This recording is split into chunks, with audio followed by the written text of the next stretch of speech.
They say confidence can open doors. But in the wrong room, it can also paint a target on your back.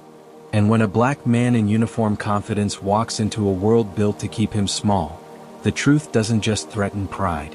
It threatens power. This is what happened when one man's quiet strength made the wrong person uncomfortable, and how karma reminded everyone that justice has its own timing. In the heart of Atlanta, where concrete meets heat and authority echoes through polished hallways, Derrick Miles walked with purpose. He wasn't a cop, not yet. He worked behind the screens that kept the precinct alive. An IT specialist, steady, humble, efficient. He was the man people called when systems failed, when files vanished, when the entire department's computers froze in panic. And in a place that prided itself on discipline and control, Derrick's calm confidence made him stand out. But in every system, there's always one corrupt file. Sergeant Rick Halverson, 20 years on the force, silver badge gleaming and ego polished to match. He called himself old school. Everyone else called him what he was, a man allergic to respect he didn't control. At first it was jokes. "Walk slower, son," he'd say, smirking. "You're not chasing suspects here." When Derrick didn't laugh, Halverson's grin hardened.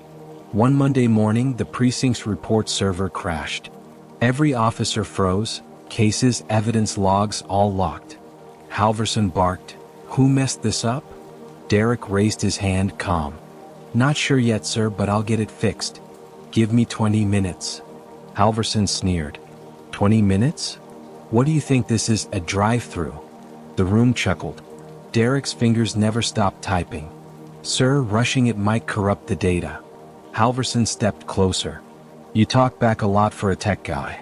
When the system came back online 20 minutes later, Halverson wasn't thanking him.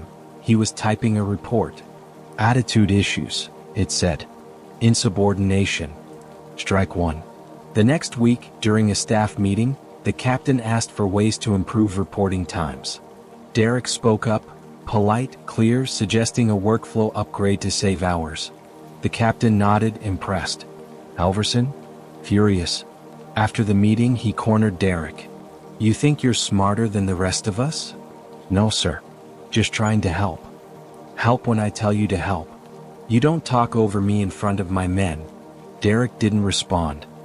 He just looked him in the eye, not with defiance but with quiet strength. And that's what sealed his fate. That night he told his wife about it. Kendra, a schoolteacher, gentle but wise, smiled sadly. "Baby, people like that, they see your confidence as threat. But don't dim your light for them."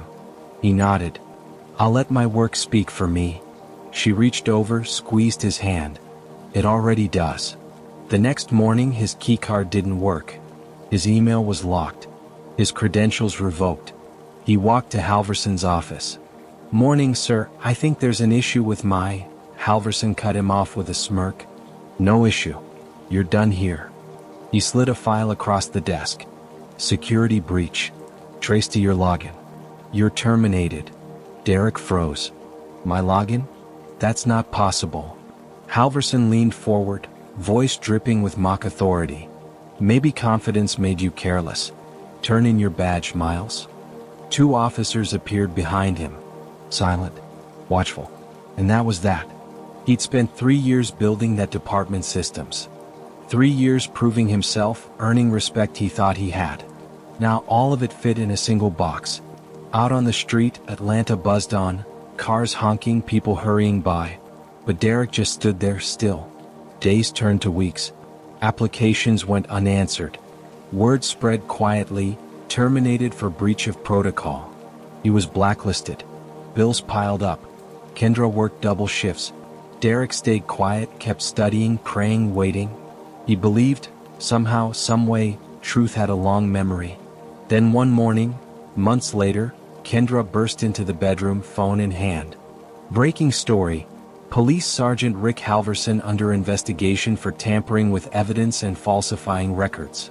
Internal Affairs cites a data breach traced to his personal workstation. Derrick stared at the screen, heartbeat pounding. Kendra whispered, "Baby, it's the same case, isn't it?" He nodded slowly. "Yes, the same one." Within hours the city was talking.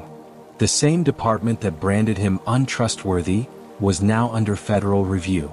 Turns out, the data Halverson claimed Derrick had breached? He'd deleted it himself, to cover falsified arrest logs and missing funds.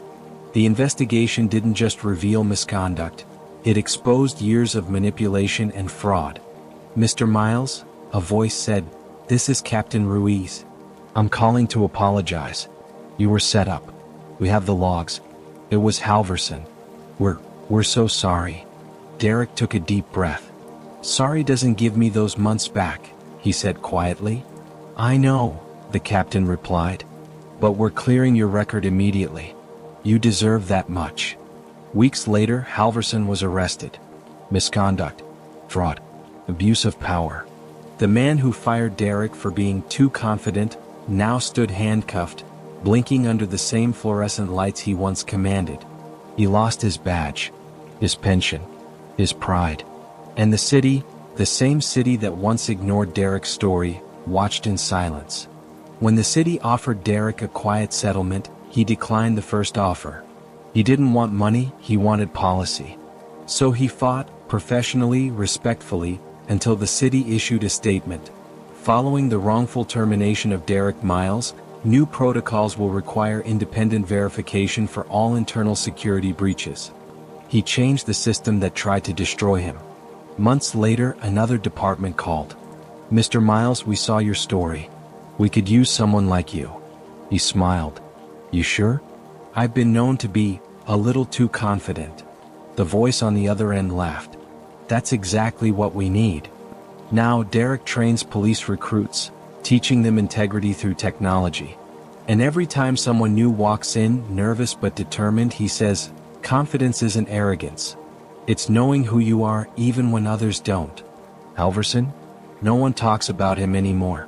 Last anyone heard, he was doing private security outside a discount mall. Karma doesn't always humiliate loudly. Sometimes it just turns the page and keeps going. Kendra smiled, head resting on his shoulder. "You didn't have to fight them, baby. God handled it." He nodded. "Guess confidence doesn't need permission." She grinned. "Never did. It's easy to say, stay humble, when no one's tried to break you for standing tall. But humility doesn't mean silence. And confidence doesn't mean arrogance. It means refusing to shrink in a world that profits when you do. Because somewhere out there, someone's watching you, waiting to see if your light can be dimmed. And when you keep shining, even when they laugh, even when they lie, that's when change begins. Derrick Miles didn't win through revenge. He won through integrity. And the man who fired him for being too confident learned that power without respect always collapses on itself. Because sometimes karma doesn't whisper. It walks in wearing the truth. If this story inspired you, don't forget to like, share, and subscribe.